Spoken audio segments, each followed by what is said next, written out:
terça-feira aqui no Acorda tem Calma Aí. Sim! Uma parceria com o Espaço Calmamente. Dr. Davi Sender já está por aqui e hoje nós temos convidado também muito especial. Bom dia, doutor, seja muito bem-vindo.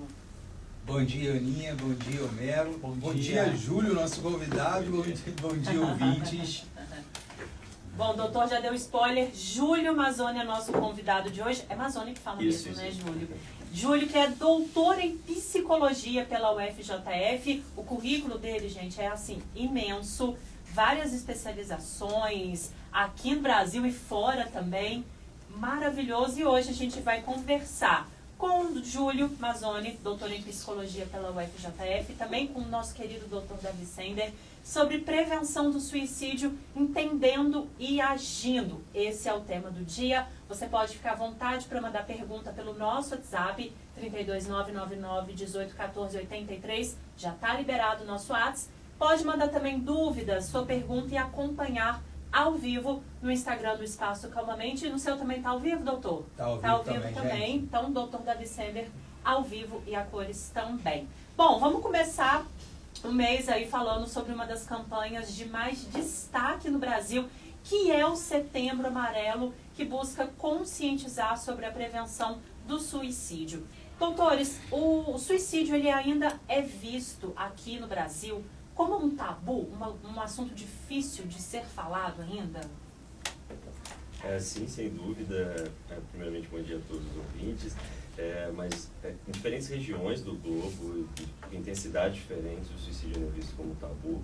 A concepção que a gente tem hoje, mais moderna e científica, enquanto um fenômeno complexo, com causas biológicas, sociais, psicológicas, enfim, ela nem sempre foi a concepção vigente. Então, historicamente, por perspectivas teológicas, religiosas e até mesmo jurídicas, o suicídio foi tratado de forma condenatória. Até hoje existem países com legislação que punem, que consideram o comportamento suicida tentativa como um crime, por exemplo. Gente, que isso. Gente. E por que é tão importante falar sobre suicídio, não só em setembro, né, no mês de setembro, mas assim, ao longo do ano também, doutores? O suicídio ele representa uma das 10 principais causas de mortalidade no mundo. É a segunda principal causa de morte em jovens evitáveis, né? A primeira é acidente de carro, né? Suicídio, a gente tem que saber, assim, a gente tem a cada, se não me engano, quase 40 segundos uma pessoa suicida no mundo, não é isso? A prevalência é muito alta, é muito maior do que as pessoas imaginam. No Brasil, inclusive, a gente tem esse número está aumentando. A gente teve nos últimos anos, se não me engano, quase 30% que a gente teve entre 9 a 20% mais ou menos de aumento no Brasil. A gente não sabe se é por conta, talvez, da notificação, né, que as pessoas estão falando, porque as pessoas, antigamente, elas não falavam muito sobre isso. E, então, assim, inclusive médicos, né, isso, o tabu que a gente estava falando agora que existe sobre o suicídio, acontece inclusive na equipe médica. O paciente era, antigamente, no hospital, vira e mexe, quando o paciente tentava, sobrevivia, a equipe médica também nem sempre tratava bem o paciente. Então, assim, a gente precisa falar sobre esse assunto, porque falar é prevenir. A gente não consegue reduzir esse índice se a gente não conscientizar e sensibilizar a população. Ótimo. Esse fato de não falar também vai um pouco do que a gente aprende, por exemplo, na faculdade de jornalismo. Que, assim, se existe a possibilidade da pessoa ter cometido suicídio, aquilo não é falado, não é noticiado. E muita gente vai na defesa de que se não é falado, isso não é incentivado. Isso é verdade? É uma boa pergunta, porque as campanhas e o fomento a falar sobre o fenômeno, falar sobre qualquer coisa, né, só vai ser às vezes importante, ter um impacto dependendo da forma. Então a mídia tem um papel muito importante nesse sentido. Falar sobre o suicídio é importante, mas vai depender de como e de quais maneiras, justamente porque envolve muito mito, muito tabu, muito estigma social, muito estereótipo, muita falta de informação. E como o Davi comentou, hoje isso é uma coisa bem estabelecida empiricamente, é um dos principais obstáculos de procura. Preconceito, estigma, até a culpabilização que a pessoa abordagem, né? Quando a pessoa fala que eu estou pensando, eu tive um impulso, então do ponto de vista social isso tudo vira um grande obstáculo. Então o falar é importante, mas depende de como e com a informação correta. Perfeito. É verdade. Talvez você estivesse falando também sobre o efeito verde, né? Que a mídia, ela na verdade não é que ela, a mídia tem uma responsabilidade por falar sobre, né? Como o Júlio está falando. É responsabilidade social, na verdade, do jornalismo falar sobre suicídio. E só que existe, como o Júlio estava falando, maneiras que a gente, por exemplo, a gente não se fala sobre a forma como foi, né, aonde foi, por exemplo, né, sobre como, alguns detalhes sobre a cena, porque a gente já viu assim, cientificamente que isso aumenta o índice, né, por incrível que pareça, parece que as pessoas, por exemplo, tem uma história real, tá, lá no Japão, que uma atriz, ela se jogou do vulcão, dentro do vulcão. Nossa. E aí, se jogou dentro do vulcão. E aí, um monte de gente começou a ir pra lá e se jogar também. Meu Deus. E aí, assim, só diminuiu quando eles, tipo assim, cortaram a entrada, ninguém mais poderia ir. Uhum. Isso aconteceu também num quartel, se não me engano, dos Estados Unidos, que um cara, ele se enforcou.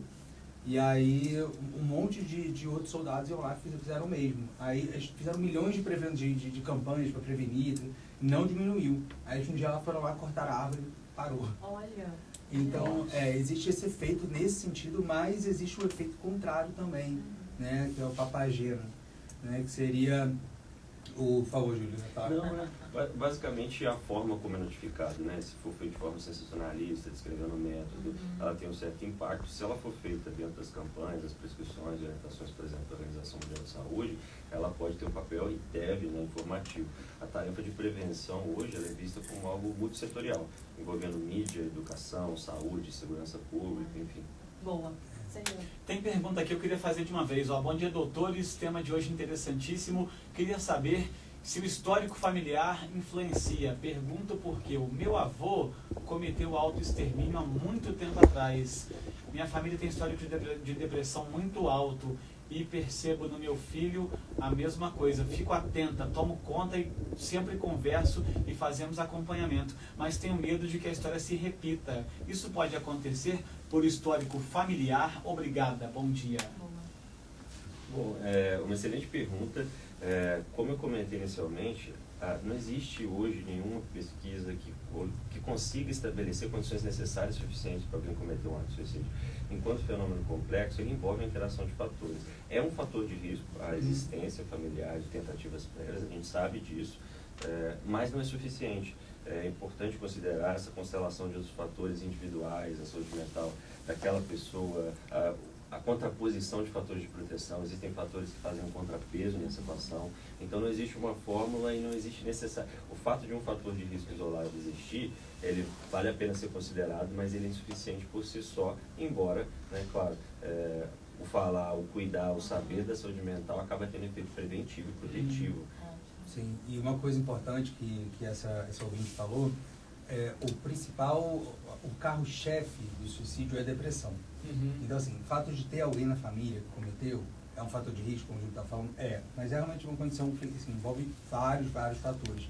Mas depressão, se o paciente estiver deprimido, esse é o principal fator de risco, isso aí a gente sempre tem que tratar imediatamente. Ótimo. Já aproveitando, né, que o doutor começou a falar aí sobre a depressão, existem outros transtornos, doutores, que podem levar a pessoa a cometer suicídio ou tentar. Dá pra gente também perceber esses sintomas, o que a pessoa está sentindo? Fala comigo, sim, você fala a segunda pergunta. Vai lá. Existe, na verdade, virtualmente 100% das pessoas que cometem suicídio têm algum transtorno mental. Tá? A gente não fala que é 100%, primeiro porque tem pessoas que a gente não consegue pegar histórico prévio, tem outras que é uma condição cultural, tipo kamikaze, araqueria, né, assim, terrorismo. Então, são condições culturais que levam uma pessoa a cometer um ato de suicídio, né? Então, nesses casos, não necessariamente aquela pessoa tem. Mas, embora a depressão seja o principal transtorno relacionado, a gente tem todos os transtornos psiquiátricos aumentam o risco. Tá? Inclusive TDAH, que a gente fala aqui tanto, né? Então, TDAH, bipolaridade, esquizofrenia aumenta muito, mas o fato é que esse não é o único fator, né? Então, por exemplo, pessoas com doenças crônicas, dores crônicas, por exemplo, isso aumenta o risco, né? Pessoas com um aumento de dívida, por exemplo, isso também aumenta. Então, assim, existe, como o Júlio estava falando, uma constelação de fatores que geralmente são de risco, aumentam, e outros que são protetivos. Mas, infelizmente, a gente não conseguiu definir, por exemplo, a gente consegue perceber o que é um fator estatístico mais comum, mas não necessariamente esse é um fator exatamente de risco, né, Júlio? Exato. A pergunta foi boa porque sintomas, sinais sim, existem alguns sinais que a gente pode identificar, mas sintomas não, porque o comportamento suicida por si só, ele não é uma doença, ele é muito associado como consequência de diferentes quadros clínicos não tratados de saúde. Como o Davi comentou, um transtorno de humor, um transtorno por uso abusivo de substância, um transtorno de personalidade e assim por diante, tende a fazer com que a pessoa fique mais probabilisticamente vulnerável a uma sobrecarga emocional, uma crise emocional, a pensar. O suicídio também, enquanto comportamento, é interessante que a gente associa muito a pessoa só com aquela percepção de falta de perspectiva, deprimida, e como o Davi falou, de fato isso é um fator importantíssimo, mas existem atos suicidas impulsivos. Existem quadros clínicos, como o Davi comentou, TDAH, entre outros, que o comportamento ele não necessariamente passa por um processo elaborado. O comportamento, existem diferentes, eu costumo dizer que existem diferentes formas, morfologias, comportamentos suicidas associados a diferentes quadros clínicos. Então, não existe uma forma, mas os principais sinais, que podem acontecer ou não também. Tem pessoas que não vão necessariamente exibir, esse é um outro ponto importante, mas o que a literatura identifica pode acontecer de algumas pessoas verbalizarem uma certa desesperança com relação ao futuro. As coisas não vão melhorar, um pensamento mais pessimista com relação a resolver um problema específico, pensamentos e verbalizações do tipo, eu sou um fardo para minha família, não aguento mais, ter comportamentos preparatórios, no sentido de bilhetes, notas, cartas, testamentos, tomar decisões e resoluções familiares, amplificação do comportamento de risco, a pessoa começar a ter comportamentos que colocam ela numa posição mais de vulnerabilidade. Enfim, existe uma série de sinais que a gente pode identificar. Não necessariamente vai ocorrer, mas é possível que a pessoa verbalize, né? E esse já é um mito. É muito comum a crendice popular dizer que, olha, quem vai se matar não diz, não verbaliza, e isso é totalmente falso. É comum isso acontecer. Chegou mais uma pergunta aqui, gente. Bom dia, doutores. A pessoa que já tentou contra a própria vida mais de uma vez pode ser interditada? Existe essa possibilidade? Até mesmo para o bem dela, obrigada. Bom, primeiro, realmente, a pessoa que já tentou mais de uma vez aumenta em 5 a 6 vezes o risco dela tentar de novo. É o principal fator de risco, isso sim. A pessoa que já tentou uma vez, a chance dela fazer de novo aumenta muito. Principalmente nos 7 primeiros dias depois da tentativa, quando ela sobreviveu. Meu Deus! Entendeu? Por isso que é um absurdo quando uma pessoa tenta e aí a família fala, não, tá tudo bem, ela não conseguiu, e aí deixa em casa. Ou pior ainda, na minha opinião, quando vai para o hospital, a pessoa sobreviveu, vai para o hospital, o médico vai lá, estabiliza o paciente e manda de volta para casa. Isso acontece direto. O paciente fica em observação, né? Inclusive observação 24 horas por dia. Tá? Sobre a questão da interdição, na verdade, não tem muito a ver. Assim, a gente está falando de quando você interdita uma pessoa, você tira direitos dela, por exemplo, de votar, né? Ou de manejar o próprio recurso. A questão é, se ela estiver sob risco de suicídio, é internação. É diferente. Não deixar sozinha. Não deixar sozinha. Então, sim, de fato.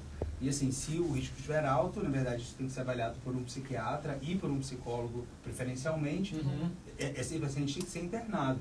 Né? Gente, isso é coisa de paciente com risco de suicídio, ficar falando pra ele assim, não, fica em casa, ou tipo, vai descansar, ou tipo, ele tá lá no quarto. Assim, não é uma coisa que a gente possa fazer, não é certo. Mas interdição é algo, assim, não faz muito sentido. Ótimo. Bom, a gente agora vamos passar para outra parte, eu acho, do tema, que é o agir, né? É isso. O que a gente pode fazer se a gente identificar os sinais que o Dr. Júlio falou em uma pessoa ou até mesmo na gente? O que a gente pode fazer para agir?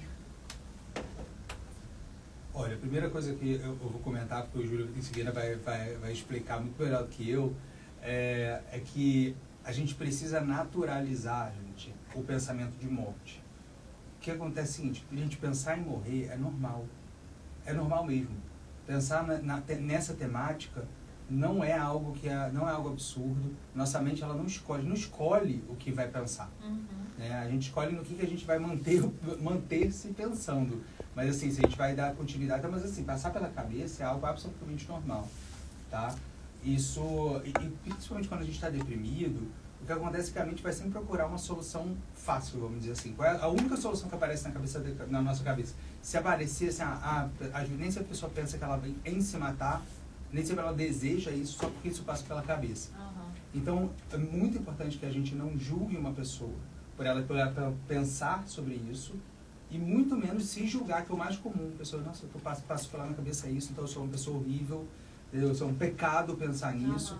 Não, pecado, né, assim, essa já é outra discussão. Mas assim, a gente não tem controle sobre o que surge na nossa cabeça, e você não deseja fazer isso simplesmente porque você pensou. Mas continua, Júlio. Sim, não, perfeito a colocação do Davi, né? Existem diferentes coisas que a gente pode fazer dependendo de ser um familiar próximo, um profissional da saúde, né, saúde mental, etc.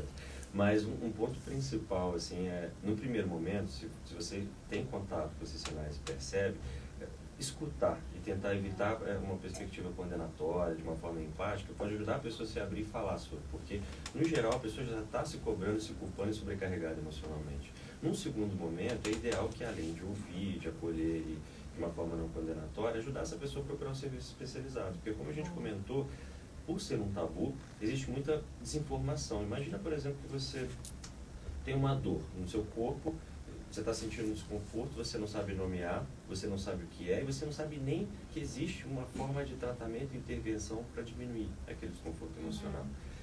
Existe uma grande barreira nesse movimento da procura, e realmente os serviços especializados também, psiquiátricos e psicológicos, são fundamentais. Embora a pessoa no estado deprimido, os pacientes que eu atendo, que têm ideação, impulso, comportamento suicida, eles não querem realmente morrer, eles só não querem viver sentindo o que eles estão sentindo.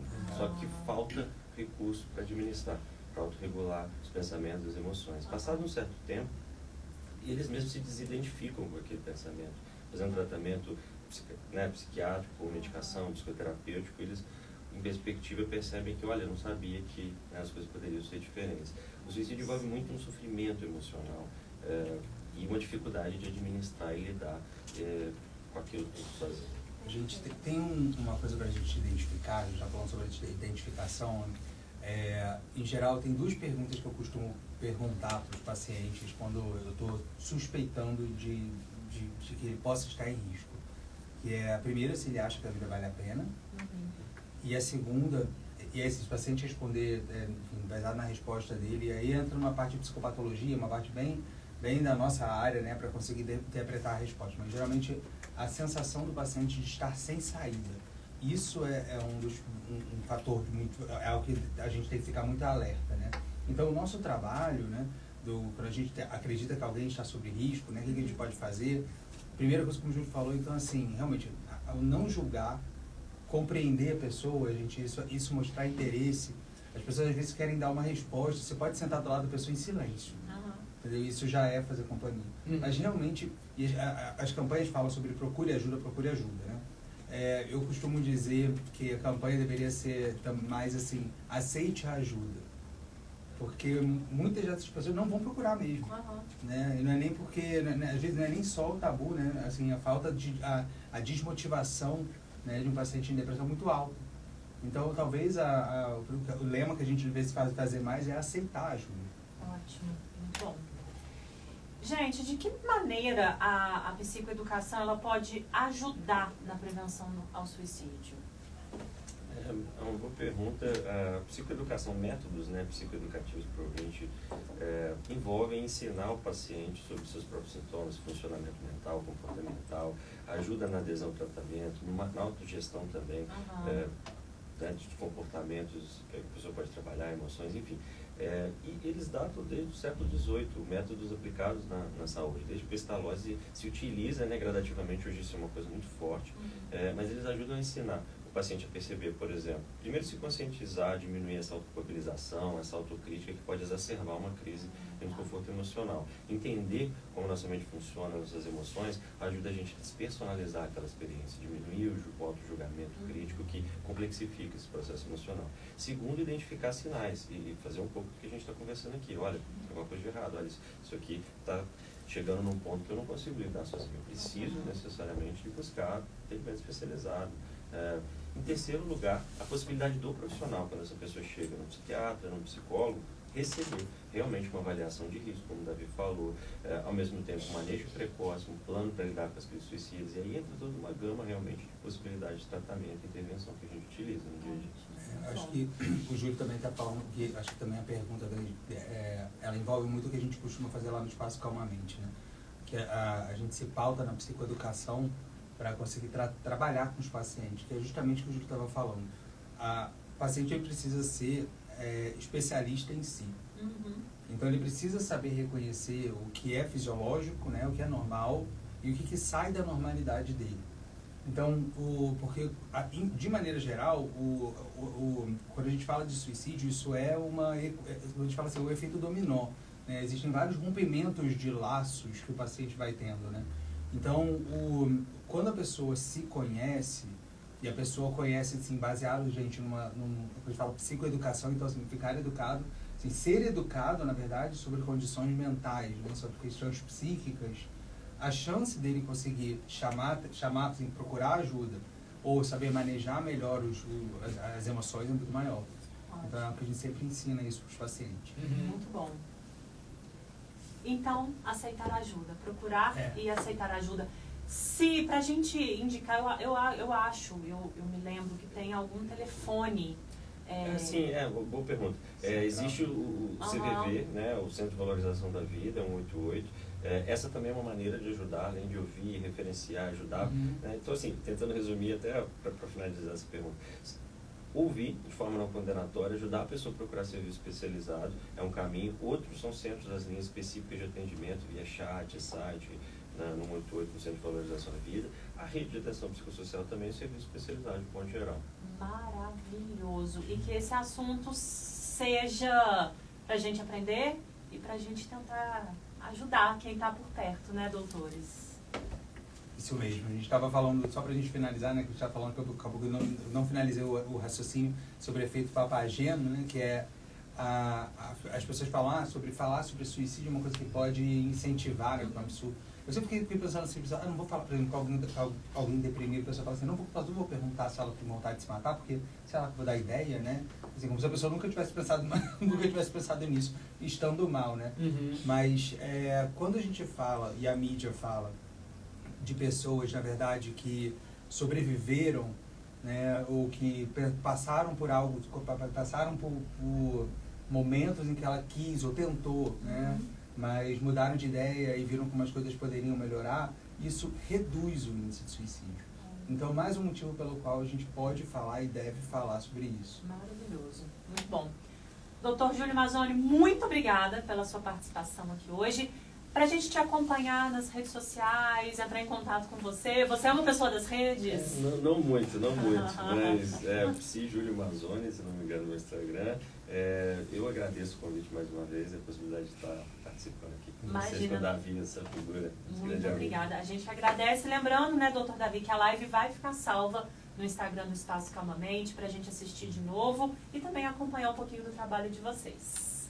Muito, muito obrigado, gente. Olha, esse dia, né, essa temática, ela é fundamental. A gente sempre fala, né, setembro inaugura, né, a gente voltar a falar sobre esse assunto que tem que ser falado o ano todo. Então, gente, excelente sexta-feira, excelente fim de semana. Homero, Aninha, Júlio, você sempre volta aqui porque é uma aula, né? Toda vez. É verdade. Muito obrigado. Obrigado. Doutor Davi, muito obrigado. Doutor Júlio, até a próxima. Sexta que vem, então, tem mais Calma Aí, com o Espaço Calmamente, às 8h30 da manhã, né, Aninha? Isso aí. Vamos fechar a corda, daqui a pouco a gente volta para encerrar essa